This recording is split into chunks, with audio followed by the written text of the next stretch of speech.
Hey, what's up guys? This is Simply Salty here making our debut on this new channel with our first video. Now the topic for today, we will be talking about Halloween Horror Nights for 2018, particularly at the Universal Orlando, Florida theme park. Now, to give you a little bit of background, I used to be a team member for Universal. I worked there for about 3.5 years, and you guys are going to be seeing clips for those past couple years, those past couple events. So yes, today's video is going to be essentially giving information about this year's event, and even some tips and tricks to think about on your next visit, or even visits going in the future. As always, on every video on YouTube, we always ask you to really help us out here, so please go ahead and like, comment, subscribe, and also hit that bell icon for video notifications as well. And this will show you, as soon as the video hits the channel, you're going to be getting a notification so you can see the latest and greatest here at Simply Salty. So guys, let's just jump right into it. Now this year is cracking up to be a bittersweet year with Halloween Horror Nights. It's going to be great because they are introducing 10 houses this year and 5 scare zones. With those, there's going to be a great mix of solid IP, including Universal original houses as well. We say it's bittersweet because Bill and Ted, unfortunately, last year they did perform their farewell tour, which was wildly successful, sold out performances pretty much every single night. So unfortunately we will not be seeing Bill and Ted this year. Now, what will be taking their place, at least in the form of their theater, is going to be the Academy of Villains. Now, Academy of Villains is not new. Doing the event for the past 3 years. And the first year was amazing, fantastic performance. They're known for their shadow performances, their dance. And last year, unfortunately, the hurricanes did destroy their performance, so they kind of had to quickly think of something different. That way they can put on a performance, at least perform for the rest of the Halloween Horror Nights event. However, Academy of Villains, like I said, will be performing at their Fear Factor stage this year. Universal will still, of course, offer us world-class thrills and chills for this year's event. They are the #1 Halloween Horror Nights event, or Halloween event, in the nation. We definitely expect them to be putting on a great event this year, as always. It's also said to be one of the most organized events over the past couple years, even maybe ever. Just to kind of give you a little bit of background on the event here, it is starting on Friday, September 14th of this year. Now, it typically always starts around the 15th of September, whatever that week lands on. It's usually on the Friday. They always, of course, operate the team member preview on that Wednesday prior. It does give the scare actors and the event staff enough time to practice loading in the guests for the regular event. So definitely get ready for your tickets, get ready for your vacation on Friday, September 4th. Alrighty, so to get right into it, the houses here. Universal has been on point with announcements on their IP and their houses. Way back when, April 3rd of this year, Universal announced that Netflix's Stranger Things is going to be coming to Universal Orlando as a haunted house. And I don't know about you, but I'm extremely excited about this house. The next house here is going to be Patient Zero. Now, Patient Zero is supposed to be like a zombie type house, and it's going to have, and I believe it's going to take place inside of a hospital. So we'll have to wait and see what that's like. The next house is going to be Legendary Pictures Trick or Treat. Now, last year that actually was a scare zone over in the Hollywood section of the park, over the hill. Between Hollywood and Kid Zone. So over that hill, now it's going to be a different scare zone, but they are bringing Trick or Treat as a haunted house, which is fantastic. The next 3 houses that they did announce were originals, and this includes Slaughterhouse Cinema, Carnival Graveyard Rest in Pieces, and Seeds of Extinction. And these 3 sound amazing. The graphics that they showed up on the Universal Orlando blog, they were pretty amazing. The teaser trailers that they put up were fantastic, and I cannot wait for at least these three original houses this year. Moving right along, the next house that they did announce was from MGM. It's the movie Poltergeist. Very classic, and I cannot wait to see this house as well. The next one that they did announce was Halloween 4, Return of Michael Myers. And this, of course, Michael Myers, he's fantastic, super creepy. Always known to sneak up on you there and, get you where it counts. So I can't wait to see this house. And the next one here is going to be coming from Blumhouse. Now, Blumhouse did appear last year. They had 4 different offerings inside that house. This year, there's going to be just 2. And the name of the house is called The Horrors of Blumhouse. And it's going to be featuring The Purge and Happy Death Day, which is their newest film. And this one is, I'm sure, going to be a pleaser here. In the last house for Universal Orlando's Halloween Horror Nights for 2018 is going to be Scary Tales, Deadly Ever After. Now, this house has made appearances in previous events. This year, it seems to be including 3 things. It looks like Tale of the Three Pigs with the Big Bad Wolf, a witch of some sort, and Humpty Dumpty, which is going to be interesting. So we'll just have to wait and see what's in store for us with Scary Tales. Now, moving right along here, we do have the scare zones which were announced. Now, those include The Harvest, Vamp 85, New Year's Eve, Twisted Traditions, Revenge of Chucky, and then an old school IP from MGM, Killer Clowns from Outer Space. I believe this movie was made in the 70s, early 70s, so the look and feel of the movie, and you can see right here in the clips, the look and the feel of the movie is very old school, very creepy, and this is sure to be a pleaser, absolutely, at this event. Now, as far as the shows, we've already covered it in the beginning of the video. Academy of Villains, they are returning. It's going to be a cyborg-esque type show. They haven't officially announced it on the Halloween Horror Nights or Universal Orlando blog. However, I believe that Academy of Villains did put it out on their social media account, so we'll have to wait for the official announcement from Universal on the Universal Orlando blog and see what it's officially going to be called. Now, there are some whispers of a second show coming to the event, but there's also whispers saying that there's only going to be Academy of Villains and that a second show will not be appearing at the event. So it could go either way. You know, it just depends on the circumstances. I don't see another show coming to the event right now, but especially with that new edition of the Epic Cinematic Spectacular show that they just put in. They installed a bunch of light towers that could be potentially blocking the stage, the temporary stage that they put up in Hollywood in front of Mel's. So we'll have to wait and see. You know what? Let me know what you guys think down in the comment section below. Do you think that they're going to be bringing another show to the event this year?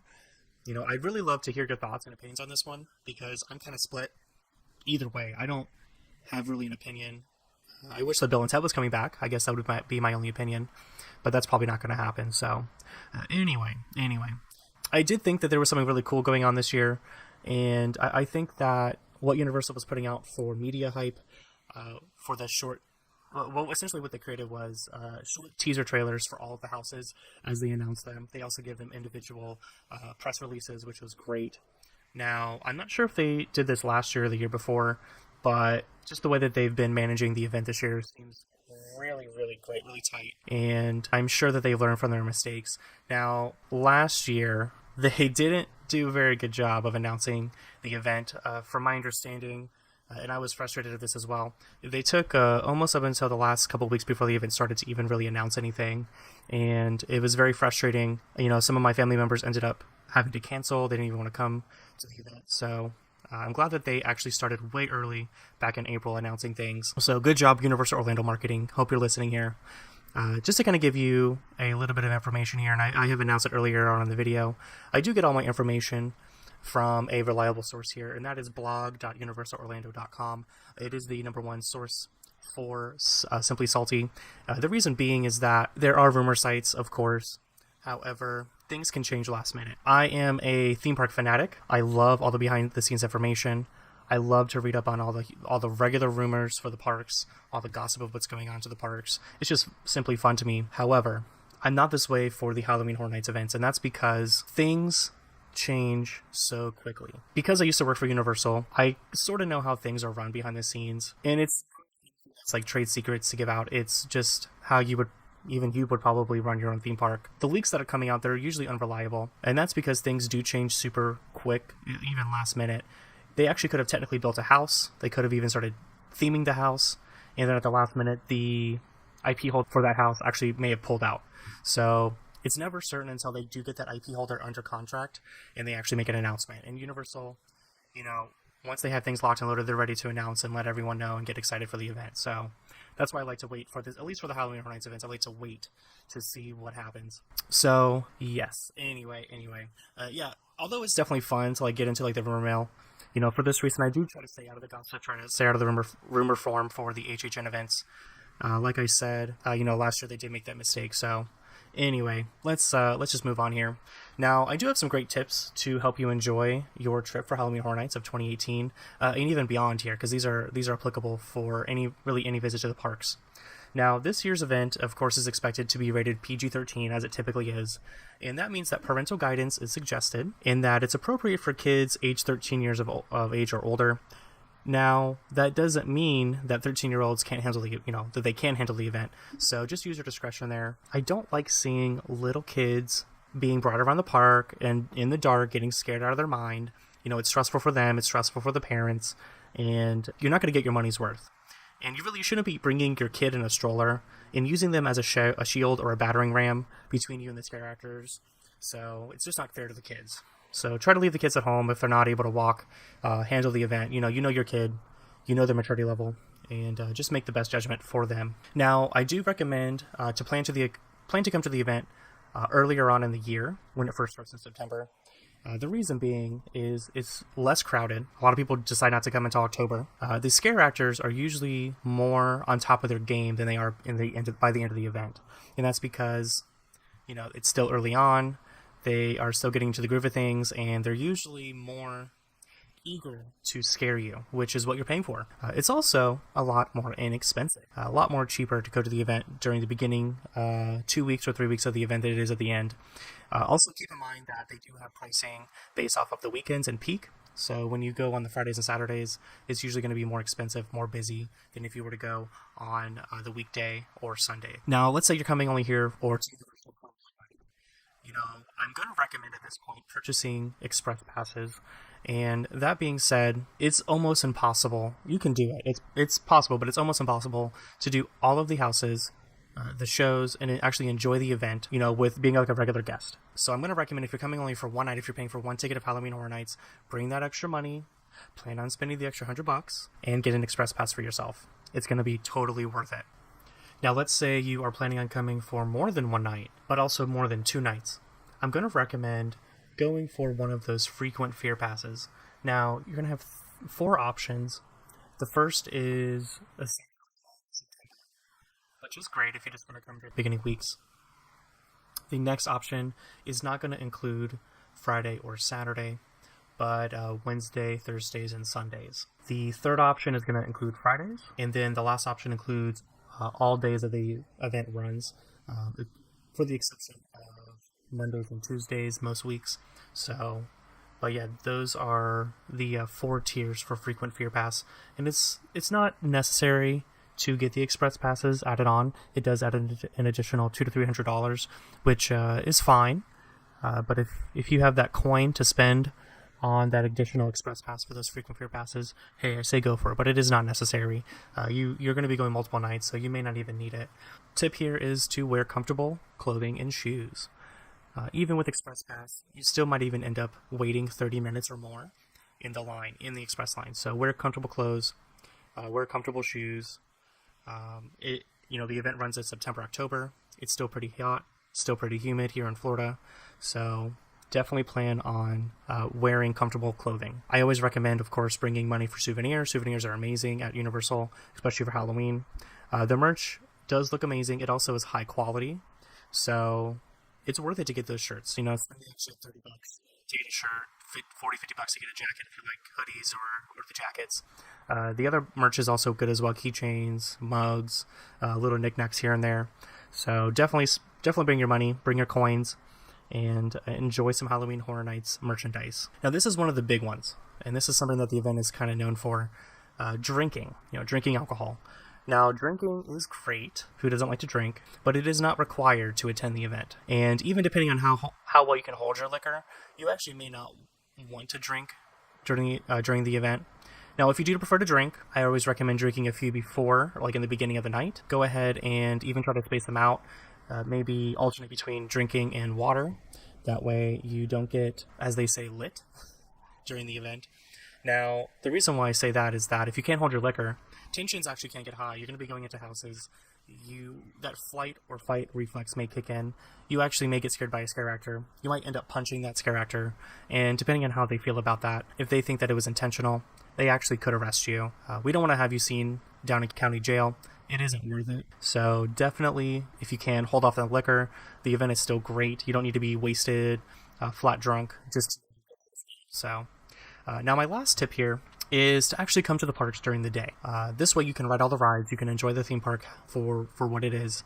If you have a 2 or 3 day pass, or a 3 day ticket, or a 3 park ticket, go ahead and enjoy the parks during the day. Plan on ending your night at Universal Studios, because what you can do is you can do these what's called the stay and scream. Now what this is that they actually keep you, once the park closes, they keep you in a gated off area so that they can go ahead and set up for the event.